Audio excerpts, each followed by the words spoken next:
Bonjour et bienvenue à la chaîne Plaire au foot. Et voilà, nous sommes là, nous sommes dans le confinement et je tiens rapidement à dire que le titre de l'édition de ce soir, c'est le confinement et le footballeur amateur. Qu'est-ce que le footballeur amateur devient dans ce confinement? Quelles sont les difficultés qu'il rencontre? Quels sont les avantages? Il y en a bien sûr que le footballeur amateur rencontre dans cette période de confinement. Et c'est pour cela que nous sommes là ce soir. Déjà, je tiens à rappeler que 2 mois, 3 mois aujourd'hui, les terrains de football étaient encore remplis d'activités, étaient occupés. Mais aujourd'hui, quand vous passez devant un terrain de football, c'est totalement désert. Et c'est ce que nous allons bien sûr voir dans l'édition de ce soir. Et je tiens aussi à dire que nous avons pu aller dans le terrain où nous avons rencontré certains footballeurs amateurs, bien sûr, qui nous ont donné leur impression au sujet du confinement, les problèmes qu'ils rencontrent, bien sûr, parce que vous savez, il y a une différence totale entre le footballeur professionnel et le footballeur amateur. Les problèmes que peuvent faire face les footballeurs amateurs sont un peu plus différents des problèmes que peuvent faire face les footballeurs professionnels. Voilà, aujourd'hui, je vous propose de voir le premier interview parce que nous sommes descendus sur le terrain et nous allons rapidement jeter un coup d'œil dans le quartier de ces footballeurs, bien sûr.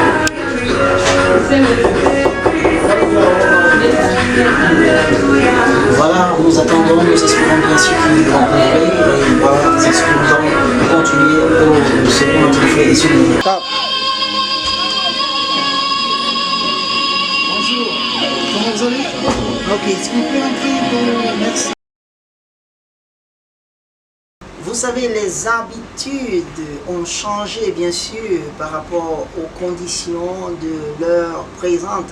Et voilà, nous allons aussi constater que le niveau de vie de certains footballeurs est vraiment devenu quelque chose parce que beaucoup n'arrivent même pas à trouver de quoi se nourrir. Et nous avons ici en face de nous un des footballeurs qui nous a bien sûr reçu. Il s'appelle Jean et il est ressortissant du Sénégal. C'est un footballeur amateur sénégalais qui est ici à Dubaï et qui est venu se chercher. Et voilà, nous sommes dans le confinement. Et le confinement, nous savons bien que par rapport au confinement, depuis plus d'un mois, et bon, il n'y a pas d'activité sportive, en l'occurrence footballistique. Bon, mais on espère bien que cette situation elle va bientôt terminer. Mais nous voulons justement savoir comment est-ce que vous allez, comment ça se passe, est-ce que c'est un nouveau normal ou bien comment est-ce que vous arrivez à cette situation présente du confinement, vous en tant que footballeur, vous êtes totalement privé de regagner les terrains footballistiques. Est-ce que ça va? Est-ce que ça ne va pas? Quand vous vous levez les matins, est-ce que c'est la même chose? C'est la même routine? Qu'est-ce qui ne va pas? Dites-nous un peu. C'est pourquoi nous sommes là d'ailleurs. Bonjour d'abord, monsieur. C'est vraiment dur parce qu'on avait l'habitude de se lever à 6 h du matin pour aller nous entraîner. Mais maintenant, vu la pandémie, nous sommes obligés de rester dans la maison parce qu'on ne doit pas sortir avec le confinement. Nous sommes chaque fois dans les 4 coins de la maison. C'est vraiment dur, Il faut que ça s'arrête pour qu'on puisse repartir dans les terrains et retrouver nos frères, nos amis, quoi. Parce que c'est notre choix, c'est ce qu'on veut. C'est la passion, c'est la passion. C'est ça, quoi. Ah d'accord, en tout cas vous pouvez le constater. Écoutez, comprenez une chose, quand on parle des footballeurs amateurs, ici nous parlons des joueurs qui ne sont pas encore professionnellement installés, c'est-à-dire la plupart de ces joueurs ne touchent même pas de salaire. Ils sont encore en voie de progression, ils sont en train de vouloir devenir ceux-là qui à un moment donné recevront des salaires. Maintenant, quand une décision comme celle qui est venue de confiner tout le monde et de peut-être complètement arrêter les activités sportives ou alors footballistiques, moi je pense que c'est une situation qui est vraiment très lourde pour ces jeunes footballeurs qui avaient beaucoup d'espoir, d'autres qui rêvaient même jouer dans certains clubs, d'autres qui étaient en voie de signature dans certains clubs cette année même. Je vous propose ainsi une autre interview avec d'autres footballeurs que nous avons rencontrés sur place et J'ai avec moi des invités, des footballeurs, bien sûr, comme vous pouvez le constater. Nous sommes dans le confinement. Et le confinement, vous savez que depuis au moins un mois, 2 semaines, le football a été mis au stop. Donc déjà, qu'est-ce que ces jeunes footballeurs sont en train de faire? Comment est-ce qu'ils gèrent le confinement? Et c'est de ça que nous allons parler aujourd'hui. Donc j'ai avec moi, ici sur le plateau, Jacques. Bonjour, comment tu vas? Bonjour. J'espère que vous allez bien. Ça va bien. Ok, à ma gauche, j'ai Timothée, l'international ivoirien. Ça va? Oui, ça va très bien. Ok, d'accord. Bon, voilà, comme on disait tout à l'heure, j'aimerais avoir vos impressions. Je vais commencer par Jacques qui va nous dire le confinement, comment est-ce qu'il gère le confinement à l'heure actuelle. Maintenant, les choses sont un peu serrées, il n'y a pas possibilité de sortir pour jouer au foot. Mais comment est-ce que vous gérez le confinement? C'est dur, c'est vraiment dur. Parce qu'on est venu ici pour le foot depuis 1 à 2 mois, on ne peut pas jouer, rien faire. C'est carrément dur. Parce que le foot, c'est notre passion, c'est notre vie. C'est carrément dur. Donc c'est dur pour le moment, et comme vous êtes empêché de jouer au foot, quoi. Rester 2 jours sans jouer au foot, c'est dur. Rester 3 mois. Ok, je te reviens tout à l'heure, je vais passer directement chez Timothée, l'international ivoirien. Comment est-ce que tu gères le confinement? D'autant plus que nous avons ici devant nous un ballon, mais nous ne pouvons pas le jouer parce que mais on est empêché. Et comment vous gérez le confinement? Comme mon coéquipier l'a si bien dit, c'est vraiment très dur pour nous. Rester à la maison sans pouvoir faire ce qu'on aime, sans pouvoir exercer sa passion, sincèrement c'est très dur. Donc on espère que la chose va se régler le plus rapidement possible pour que nous puissions retourner sur le terrain. Et comme je veux d'abord rappeler que vous pouvez voir, ils sont en maillot bleu, leur équipe, ils sont sociétaires de Nice FC de Dubaï, voilà. Et c'est vraiment difficile, comme ils sont en train de dire, difficile parce que pour qu'on te prive de la chose que tu aimes faire dans la vie, c'est vraiment difficile, il est bien vrai. Mais comment est-ce que vous arrivez à vous en sortir dans ce confinement? Je veux dire, comment est-ce que vous arrivez? Est-ce que votre club vous paye pendant que vous êtes dans le confinement? Vous ne jouez pas, on vous paye? Qu'est-ce qui se passe? Vous paye ou dites un peu? Non, actuellement on ne paye pas. Parce que c'est dur, tu ne peux pas envoyer à la famille ni rien. Mais mentalement on est dur, mentalement on reste positif. Parce que le foot c'est notre passion. Qu'on nous paye, qu'on ne paye pas, de toute façon, on doit être dur mentalement. Mais actuellement c'est dur à cause du confinement. Parce que l'État aussi doit penser aux jeunes amateurs, aux pauvres. Ça là c'est important aussi. Ça c'est quelque chose de très important. Il a dit l'État doit aussi voir quelque chose à voir là-dessus, les footballeurs amateurs, parce que c'est leur travail, c'est le boulot. Le football, c'est le boulot.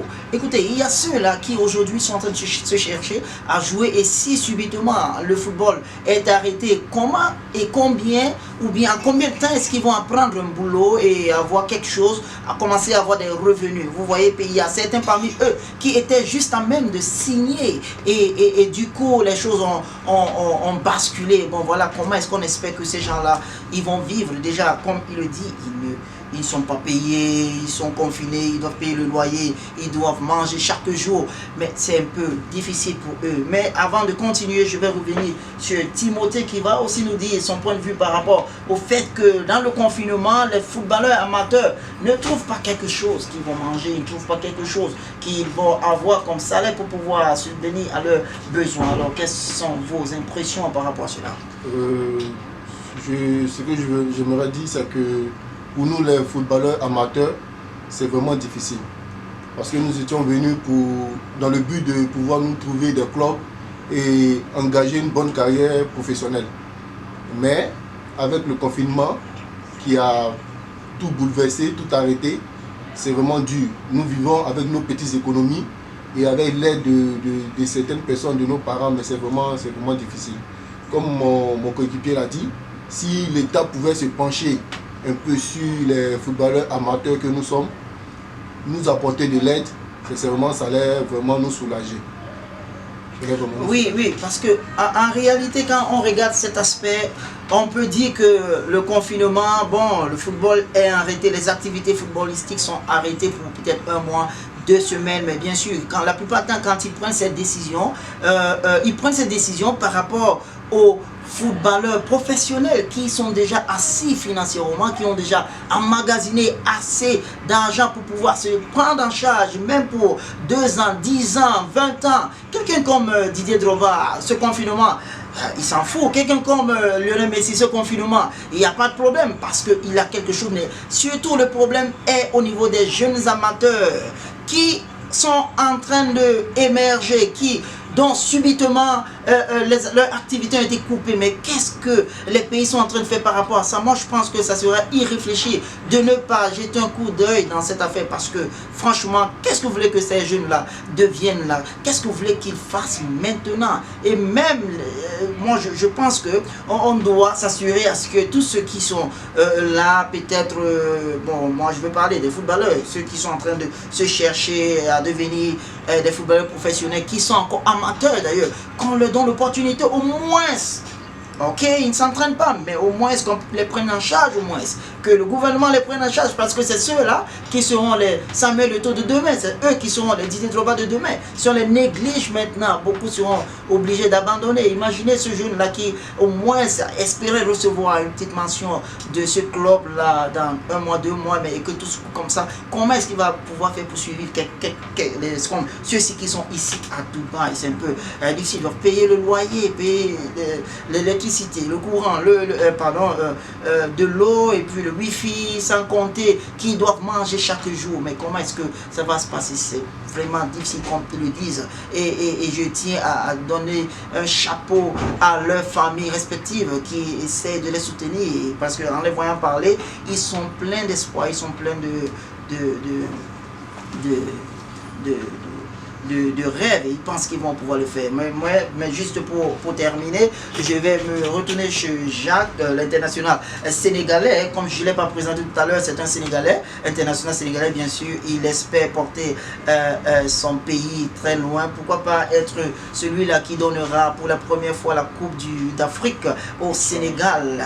Voilà, je pense que les joueurs comme Sadio Mané et consorts qui doivent voir dans cette affaire et savoir mais qu'en est-il de mes jeunes footballeurs, mes jeunes frères qui se sont aventurés dans différents pays pour devenir comme nous aujourd'hui, mais qu'est-ce qu'on peut faire pour eux? Bon, tu peux nous donner un dernier mot sur ce qui concerne ce confinement?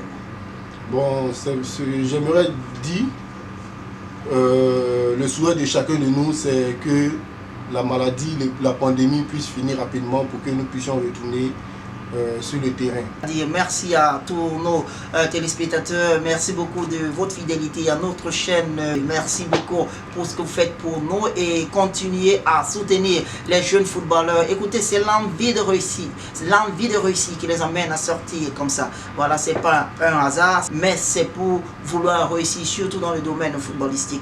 Voilà, les joueurs de Nice FC, ils sont là, ils espèrent toujours que les choses bientôt vont revenir à la normale et qu'ils vont regagner les terrains de football. Merci beaucoup d'avoir été là pour notre édition de ce soir. Que Dieu vous bénisse et nous pensons que le gouvernement va faire quelque chose en ce qui concerne vous en tout cas. Merci beaucoup. Je tiens aussi à dire que vous avez bien sûr suivi l'interview de certains de ces footballeurs amateurs, la difficulté qu'ils font face et puis voilà, même dans leurs propos vous sentez une certaine tristesse parce que tout a changé.